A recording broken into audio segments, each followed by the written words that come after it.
Hello दोस्तों, स्वागत है आपका सोशियोलॉजी क्लासेस के हमारे यूट्यूब चैनल पे। तो आज हम देखने वाले हैं मैक्स वेबर का पूंजीवाद से संबंधित विचार। इससे पहले एक ज़रूरी सूचना यह है कि अभी तक आपने टेलीग्राम चैनल नहीं ज्वाइन किया है तो ज्वाइन कर सकते हैं, जहां पे 9 AM और 9 PM पर लाइव क्विज करवाए जाते हैं, जिसका लिंक इस वीडियो के डिस्क्रिप्शन में आपको मिल जाएगा। तो आइए देखते हैं मैक्स वेबर का पूंजीवाद के संबंध में क्या विचार है। मैक्स वेबर ने एक विशिष्ट प्रकार के पूंजीवाद अर्थात तार्किक पूंजीवाद का वर्णन किया है। वेबर के अनुसार तार्किकता वैज्ञानिक विशिष्टीकरण का परिणाम है, जो पाश्चात्य संस्कृति की अनोखी विशेषता है। तो वेबर मानते हैं कि वैज्ञानिक तार्किकता जो है वह वैज्ञानिक विशिष्टीकरण का परिवार है। जितना ही वैज्ञानिक होता जाएगा समाज या संस्कृति, उतना ही वह तार्किक होता जाएगा। इसके अंतर्गत मानव जीवन को सुसंगठित करने का प्रयास है, जिससे कार्य कुशलता बेहतर हो और उत्पादकता बढ़े। उनका तार्किक पूंजीवाद के अंतर्गत मनुष्यों को सुसंगठित करने का प्रयास है और कार्य कुशलता बेहतर हो, उत्पादन बेहतर हो, इन सब के लिए किया जाता है। तार्किकता बनाने का तात्पर्य मानवीय गतिविधियों को ऐसे नियमित और निर्धारित तरीके से व्यवस्थित समन्वित करना जिससे परिवेश में मानवीय नियंत्रण कायम हो सके। तो इन्होंने कहा कुछ ऐसे नियमों का निर्धारण करना जिससे एक व्यवस्था समायोजन बनाया रखा जा सके। वेबर ने परंपरागत आर्थिक प्रणाली व तार्किक पूंजीवाद की तुलना की। उनके अनुसार परंपरागत प्रणाली में ज़्यादातर परिवार आत्मनिर्भर थे, अपनी बुनियादी ज़रूरतों की वस्तुओं का स्वयं उत्पादन करते थे। यहाँ केवल विलासिता की वस्तुओं का व्यापार होता था। बिक्री हुई वस्तु थोड़ी होती थी और कुछ गिने चुने लोगों ही खरीदार होते थे। तो इन्होंने कहा जो परंपरागत समाज था उसमें तो ज़्यादातर अगर जो बेसिक नीड है उसका लिए जो है व्यक्ति आत्मनिर्भर था, लेकिन जो विलासिता की वस्तुएं थी उनके लिए व्यक्ति के लिए व्यापार होता था, लेकिन वह जो विलासिता की वस्तुएं थी वह कुछ ही लोगों के पास अर्थात अमीरों के पास ही होती थी। आधुनिक या तार्किक पूंजीवाद केवल विलासिता की कुछ दुर्लभ वस्तुओं के उत्पादन या बिक्री तक सीमित नहीं है, बल्कि इसमें नित्य प्रतिदिन की ज़रूरतों की तमाम साधारण चीज़ें, खाद्य पदार्थ, कपड़े, बर्तन, औजार आदि भी शामिल किए जाते हैं। तो उन्होंने कहा तार्किकता जो है तार्किक पूंजीवाद में वस्तुओं का केवल दुर्लभ उत्पादन नहीं होता था। आज वस्तुएं जो सामान्य दिन प्रतिदिन की वस्तुएं भी जो है बड़े बाजारों में बड़े लेवल पर उत्पादित की जा रही हैं। तार्किक पूंजीवाद गतिशील है। इसमें नए आविष्कार, उत्पादन के नए तरीके, नई वस्तुएं निरंतर विकसित की जा रही हैं। तार्किक पूंजीवाद बड़े पैमाने पर उत्पाद करने की पर टिका है। तो ये कहते हैं नए आविष्कार। जैसे परंपरागत समाज में क्या होता था, खेती हल से होता था, लेकिन जैसे जैसे तार्किकता बढ़ती गई आज किसान बड़े बड़े ट्रैक्टरों से रासायनिक खादों के माध्यम से खेती कर रहा है। उत्पादन में अधिकता देखी गई। पहले व्यक्ति स्वयं के लिए उत्पादन करता था, लेकिन अब बाजार के लिए उत्पादन करने लगा है।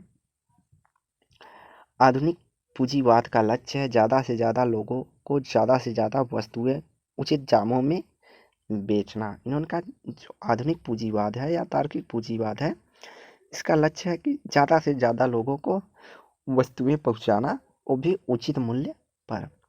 वेबर के अनुसार आधुनिक पूंजीवाद बुनियादी सिद्धांत समाज की रोजमर्रा की जरूरतें पूरी करने वाला उत्पादन उद्यम की तार्किक संगठन है। तार्किक पूंजीवाद के लिए निश्चित सामाजिक आर्थिक परिवेश और पूर्व शर्तें उपस्थिति अनिवार्य होती हैं। इन्होंने कहा कि रोजमर्रा की जरूरतों के उत्पादन की पूरा करने के लिए एक तार्किक संगठन के रूप में आधुनिक पूंजीवाद कार्य करता है और उसके कुछ लिए सामाजिक आर्थिक परिवेश के लिए कुछ निश्चित या पूर्व शर्त या अनिवार्य नियम होते हैं जो निम्नलिखित हैं। पहला, उत्पादन के भौतिक संसाधनों पर निजी स्वामित्व एवं नियंत्रण होने से ही निजी उत्पादन, व्यापार, उद्यम को संगठित किया जा सकता है। तो पहला निजी स्वामित्व की अवधारणा या निजी नियंत्रण की अवधारणा है संसाधनों पर, और उत्पादन के साधनों को व्यवस्थित कर वस्तुओं का उत्पादन की प्रक्रिया शुरू की जा सकती है। दूसरा, इनका उत्पादन बढ़ाने के लिए मशीनों का इस्तेमाल के साथ साथ ही वस्तुओं के उत्पादन और वितरण में विज्ञान और तकनीक का भी शामिल किया जाना, ताकि व्यापक रूप से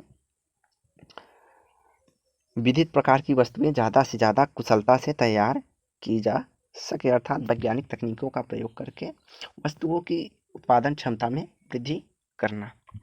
अगला, व्यापार पर कोई रोक टोक नहीं होनी चाहिए। राजनैतिक स्थिति आमतौर पर शांतिपूर्ण होनी चाहिए। इससे आर्थिक गतिविधियां बिना किसी बाधा के चल सकेंगी। तीसरा, इन्होंने कहा कि तार्किक पूंजीवाद के लिए व्यापार के लिए कोई रोक टोक या कोई बाधा नहीं होनी चाहिए, शांतिपूर्ण स्थिति होनी चाहिए राजनीति में, और इस कारण आर्थिक जो गतिविधियाँ हैं वह बिना किसी बाधा के चलेंगी। श्रमिकों के अपनी इच्छा अनुसार कहीं भी और कभी भी काम करने के लिए कानूनी स्वतंत्रता होनी चाहिए। इन्होंने कहा श्रमिक जो है उन्हें अपनी स्वतंत्रता के अनुसार कार्य करने की आज़ादी होनी चाहिए। तार्किक पूंजीवादी व्यवस्था में यह पाया जाता है कि हर व्यक्ति उद्यम में भाग ले सकता है, अर्थात उत्पादन में भाग ले सकता है।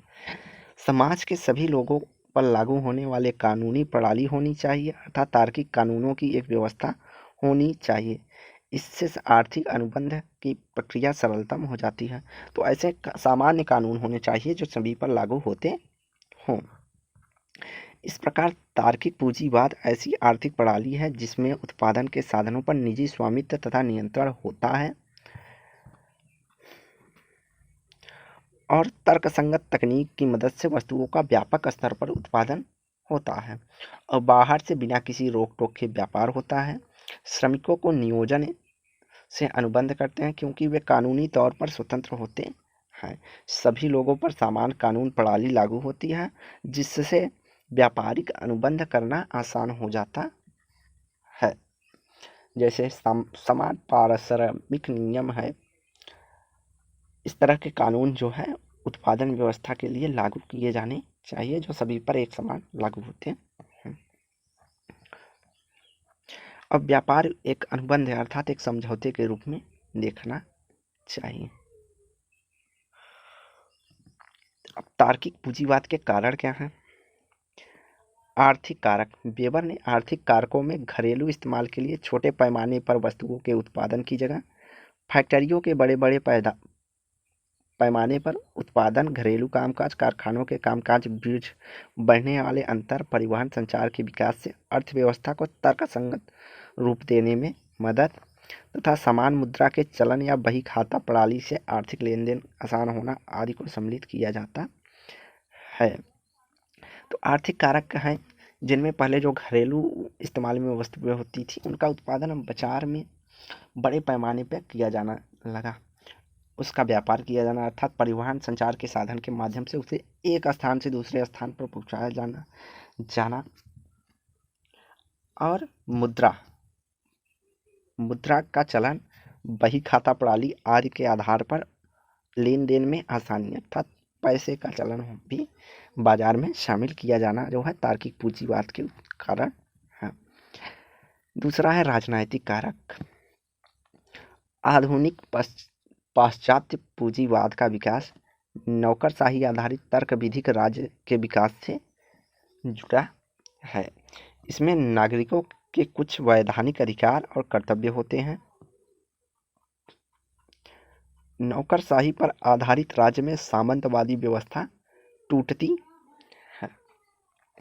इन्होंने कहा कि राजनीतिक कारण के रूप में देखा कि जो आधार था इसका जो है नौकरशाही आधारित तर्क विधिक जो राज्य थे उनसे जुड़ा हुआ था और तर्क विधिक वैधानिक अधिकार एवं कर्तव्यों के माध्यम से नौकरशाही के माध्यम से सामंतवादी जो व्यवस्था थी वह टूटी और पूंजीवादी व्यवस्था का विकास हुआ। पूंजीवाद बाजार के लिए मुक्त भूमि श्रम उपलब्ध होता है ऐसी राज्य व्यवस्था विशाल क्षेत्र में शांतिपूर्ण राजनैतिक नियंत्रण बनाए रखने के अनुकूल होती है। फलस्वरूप व्यापारिक गतिविधियों को सुचारू रूप से चलाए जाने के लिए शांतिपूर्ण एवं अनुकूल राजनैतिक वातावरण मिल जाता है। तो इन्होंने कहा राज्य के पास राजनैतिक नियंत्रण होना चाहिए। राज्य जो है उत्पादन के लिए श्रम और भूमि उपलब्ध कराता है और नौकरशाही व्यवस्था होती है जो उसको कानूनी रूप से परिपालन करवाती है सुचारू रूप से, जिस कारण जो है पूंजीवादी समाजों में एक शांतिपूर्ण माहौल होता है। राजनीति भी वातावरण की अनुकूल होती है। अगला इन्होंने बताया धार्मिक एवं सांस्कृतिक कारक। वेबर के अनुसार जो प्रोटेस्टेंट नैतिकता है वह तार्किक पूंजीवाद के विकास का विभिन्न कारकों में से एक है। तो इन्होंने प्रोटेस्टेंट धर्म में नैतिक विचार जो थे, धन का संचय करना, अपने कार्य को कुशलता से करना, इन सब आदि नियमों के कारण जो है पूंजीवाद का विकास हुआ है। कैल्विन ने धर्म के प्रोटेस्टेंट पंथों में से एक है।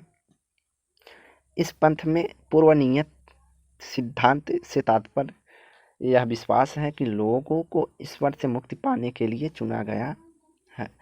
तो कैल्विनवाद जो है यह है कि इसमें कुछ लोगों को ईश्वर से मुक्ति पाने के लिए चुना गया है। इसके परिणाम स्वरूप अनुयायियों ने धार्मिक ग्रंथों को महत्व देना बंद कर दिया है और धार्मिक अनुष्ठानों एवं प्रार्थना का महत्व कम हो गया। पूर्वनियत के सिद्धांतों ने मुक्ति की व्यग्रता और अकेलेपन की भावना पैदा की। प्रारंभिक प्रोटेस्टेंट मत था कि अनुयायियों ने अपने व्यवसायों के क्षेत्र में सफलता प्रयास किया और ऐसी सफलता को ही ईश्वर द्वारा अपने चयन का संकेत माना। तो एक ऐसी नैतिकता थी कि जो अपने व्यक्तिगत स्वतंत्र होगा, व्यक्तिगत सफल होगा, अपने कार्य में, उद्योग में जितनी ही सफलता प्राप्त करेगा उसे ईश्वर द्वारा चुना गया माना जाएगा या चुना जाएगा, ऐसी भावना थी। ईश्वरी आह्वान की धारणा के फलस्वरूप अथक परिश्रम एवं समय के सदुपयोग पर जोर दिया गया। लोगों ने अत्यंत अनुशासित और सुसंगठित तरीके से जीवन जीना शुरू किया था सफलता प्राप्ति के लिए, कि हम सफल होंगे तो ईश्वर हमें चुनेगा। इसके लिए लोग अपने समय का सदुपयोग करने लगे और एक अनुशासन और संगठित होने तरीके से जो है सफलता प्राप्ति करने की इच्छा रखकर आगे बढ़ने लगे।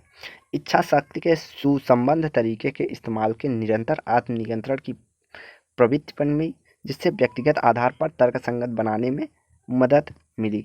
यह पवित्र व्यापार के तरीकों में भी आई। मुनाफे का इस्तेमाल विलासिता के लिए नहीं किया गया, बल्कि व्यापार को आगे बढ़ाने के उद्देश्य से उसका फिर से निवेश किया जाने लगा। अर्थात जो लाभ हुआ उसका जो है विलासिता के लिए न प्रयोग करके उसे व्यापार में बार बार निवेश करके अधिक से अधिक सफल बनने का प्रयास किया गया। इस तरह प्रोटेस्टेंट नैतिकता और उसके दृष्टिकोण ने तर्कसंगत पूंजीवाद के स्वरूप में योगदान दिया है। आगे पूंजीवाद, मार्क्स और वेबर की तुलना। पूंजीवाद के बारे में मार्क्स और मैक्स वेबर के विचारों में अनेक समानताएं और अंतर पाए जाते हैं। इन समानताओं और अंतरों का हम संक्षेप में विश्लेषण करेंगे। आइए देखते हैं। कार्ल मार्क्स अपने विश्लेषण में समाज को इकाई मानते हैं और इनका दृष्टिकोण है कि सामाजिक यथार्थ का नाम दिया गया, जो मार्क्स का दृष्टिकोण है उसे सामाजिक यथार्थ का नाम दिया गया। इसके अनुरूप मार्क्स ने पूंजीवाद को समाज का एक ऐतिहासिक चरण माना है। अर्थात इन्होंने जो समाज के विकास की चरण बताए हैं उसमें पूंजीवाद एक चरण के रूप में है, जिसके बाद साम्यवाद आएगा। दूसरी ओर वेबर जो है समाज का अध्ययन उन व्यक्तिपरक अर्थों के संदर्भ में करते हैं जिसके द्वारा व्यक्ति अपने परिवेश को समझता है।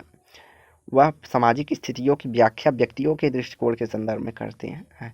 जहाँ मार्क्स अपनी व्याख्या समाज के दृष्टिकोण के तहत करते हैं, मार्क्स के दृष्टिकोण को सामाजिक यथार्थ कहते हैं, वहीं वेबर जो है अपनी व्याख्या व्यक्तिगत आधार अर्थ के संदर्भ में करते हैं या व्यक्तिगत दृष्टिकोण के संदर्भ में करते हैं। मार्क्स ने पूंजीवाद के उदय को उत्पादन की बदलती हुई प्रणाली के संदर्भ में देखा है। मार्क्स कहते हैं जैसे जैसे उत्पादन प्रणाली में परिवर्तन होता है वैसे वैसे समाज में परिवर्तन होता है या समाज के वर्गों की संरचना में परिवर्तन होता है। उसी के क्रम में पूंजीवाद भी एक चरण के रूप में आया, युग के रूप में। उनके उसके अनुसार आर्थिक प्रणाली या भौतिक क्षेत्र या मूलभूत ढांचा अथवा अधोसंरचना है जिससे संस्कृति, धर्म, राजनीति, उपप्रणाली अर्थात अधिसंरचना का स्वरूप बदलता है। अर्थात इन्होंने अधिसंरचना और अधोसंरचना की बात की। इन्होंने कहा कि आर्थिक प्रणाली अधोसंरचना है जिसमें अगर परिवर्तन आता है तो उस परिवर्तन का प्रभाव अधिसंरचना अर्थात संस्कृति, धर्म, राजनीति आदि पर भी पड़ता है। अर्थात इन्होंने कहा कि अधिसंरचना का निर्धारण अधोसंरचना है। इन्होंने अधोसंरचना को आधार मानकर अपने अध्ययन किया है। वहीं वेबर ने यद्यप तर्कसंगत पूंजीवाद के उदय में आर्थिक कारणों की अनदेखी नहीं करते हैं, लेकिन वह व्यक्ति के दृष्टिकोण, अभिप्रेरणा एवं कार्यों एवं उनकी व्याख्या को महत्वपूर्ण मानते हैं। तो वेबर कहते हैं जो पूंजीवाद का विकास हुआ है वह आर्थिक कारण तो एक होता है, इसके अलावा व्यक्तिगत दृष्टिकोण जो है उससे कहाँ से अभिप्रेरणाएं हुई। जैसे इन्होंने कहा प्रोटेस्टेंट धर्म से प्रेरणा मिलकर पूंजीवाद का विकास हुआ है आदि को महत्वपूर्ण मानते हैं। व्यक्तियों के दृष्टिकोण में नैतिक मूल्य, विश्वास, भावना और उनके कार्य निर्देशित होते हैं और इन कार्यों में आर्थिक कार्य भी शामिल है। इसीलिए तर्कसंगत पूंजीवाद के उदय के कारणों को समझने के लिए वेबर ने नैतिक मूल्यों की उपप्रणालियों पर ध्यान देते हैं जिसकी वजह से तार्किक पूंजीवाद पनपा। तो इन्होंने कहा कि जिस धर्म में नैतिक मूल्य देखे जाते हैं, धन के संचय को नैतिक रूप से देखा जाता है, वहाँ पर जो है तार्किक पूंजीवाद का विकास हुआ है।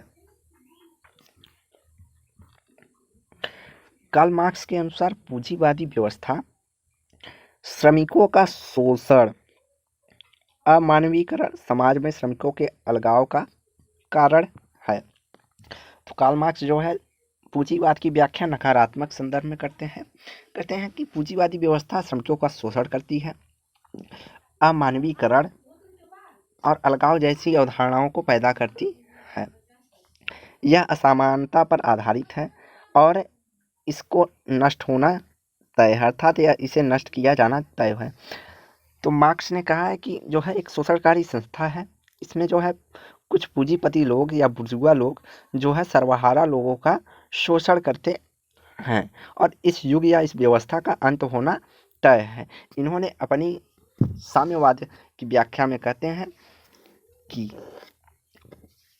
जो है वर्ग संघर्ष के माध्यम से पूंजीवादी व्यवस्था का अंत होगा और साम्यवादी व्यवस्था का शासन आएगा जिसमें सर्वहारा का राज्य होगा, अर्थात उत्पादन के साधनों पर सर्वहारा का अधिकार होगा और सभी को उनकी योग्यताओं के अनुसार कार्य मिलेंगे, उनके कुशलता के आधार उनके मन मुताबिक कार्य मिलेंगे और सब अपना मिलकर उसमें योगदान देंगे और वर्ग समाप्त हो जाएगा। ऐसा कार्ल मार्क्स की धारणा थी। इन्होंने सर्वहारा वर्ग क्रांति करेगा, मानवीय इतिहास को नया चरण यानी साम्यवाद का उदय होगा। लेकिन वेबर यह मानते हैं कि तार्किक पूंजीवाद मूलतः मानवीय समाज में अलगाव पैदा करता है। तार्किक पूंजी इन्होंने कहा वेबर का मानना है कि केवल अलगाव पैदा करता है, न कि शोषण करता है, बल्कि तार्किक पूंजीवाद नौकरशाही तर्कसंगत राज्य प्रणाली के साथ साथ चलते हैं। इसमें मानवीय जीवन को एक ढर्रे पर आ जाता है जो लोग समाज और विश्व में विरक्त हो जाते हैं, लेकिन भविष्य के प्रति वेबर का दृष्टिकोण निराशावादी रहा है।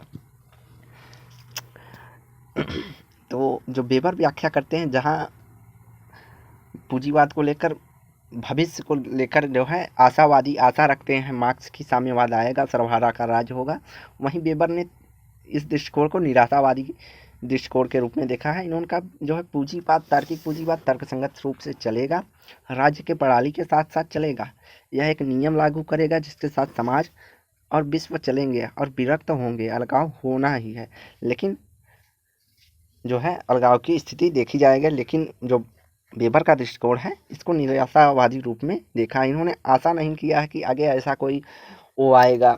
समाज की कल्पना नहीं की है कि साम्यवाद जैसा मार्क्स करते हैं। मार्क्स के पूंजीवाद तर्कहीनता विरोधों पर अधिक ध्यान देता है, अर्थात वर्ग संघर्ष पर अधिक ध्यान देता है। इनके अनुसार तर्कहीनता विरोधों के कारण पूंजीवाद का विकास हुआ है, अर्थात सामंतवाद में विरोध के कारण ही पूंजीवाद का विकास हुआ है। वेबर ने तार्किकता को अधिक महत्व दिया है, यानी तार्किकता लोगों को लोहे के पिंजरे में कैद कर देती है। तो वेबर का मानना है तार्किकता जो है अधिक महत्व है, तार्किक आधार पर पूंजीवाद का विकास हुआ है और यह एक विचारधारा के रूप में लोहे के पिंजरे के रूप में व्यक्ति को कैद कर देती है। इस तरह पूंजीवाद के बारे में मार्क्स और वेबर के दृष्टिकोण में अंतर देखे जा सकते हैं। मार्क्स समाज के ऐतिहासिक चरणों के आधार पर पूंजीवाद की अध्ययन करते हैं और पिछले चरणों के अंतर विरोध का परिणाम मान के उसके साथ ही उत्पादन की नई प्रणाली जन्म लेती है, ऐसा मार्क्स मानते हैं। वहीं वेबर ने आर्थिक कारकों पर जोर देते हैं, लेकिन पूंजीवादी की उसकी व्याख्या ज़्यादा जटिल है। अपनी समाजशास्त्री पद्धति अर्थात दृष्टिकोण के अनुरूप वह व्यक्ति परक अर्थों, मूल्यों, मान्यताओं पर जोर देते हैं। तो वेबर ने पूंजीवाद के विकास का कारण माना है कि व्यक्ति के नैतिक मूल्य, व्यक्तिगत मूल्य और मान्यताएं ही पूंजीवाद के विकास का कारण है। जो है वेबर पूंजीवाद के विकास को धर्म के साथ जोड़कर देखते हैं। दोनों विचारक मानते हैं कि मानवीय समाज के लिए पूंजीवाद का प्रभाव हानिप्रद है, परंतु भविष्य के प्रति दोनों के दृष्टिकोण में बहुत अंतर है। तो दोनों ही मानते हैं कि पूंजीवाद में अलगाव, शोषण आदि जैसी व्यवस्थाएं देखने को मिलती हैं, लेकिन दोनों का भविष्य को लेकर दृष्टिकोण अलग है, क्योंकि एक मार्क्स कल्पना तो करते हैं कि साम्यवाद आएगा, सर्वहारा वर्ग का शासन होगा और शोषण की समाप्ति होगी, अलगाव की समाप्ति होगी, व्यक्ति अपने अनुसार कार्य करने लगेगा। ऐसा मार्क्स अपने अनुसार अर्थात भविष्य में सकारात्मक कल्पना करते हैं। लेकिन जो है वेबर का दृष्टिकोण इससे भिन्न है। वेबर का दो दृष्टिकोण है, वह निराशावादी अर्थात लौह पिंजरे की तरह है कि पूंजीवादी समाज जो है एक ऐसी विचारधारा है जिसमें परिवर्तन नहीं आएगा। तो आज की वीडियो यही समाप्त करते हैं। वीडियो को लाइक एंड शेयर करें, चैनल को सब्सक्राइब करें। अगली वीडियो में हम इनके पुस्तक को देखेंगे और शॉर्ट में इनका जो है सिद्धांत को ब्रीफ में देख लेंगे। तो धन्यवाद।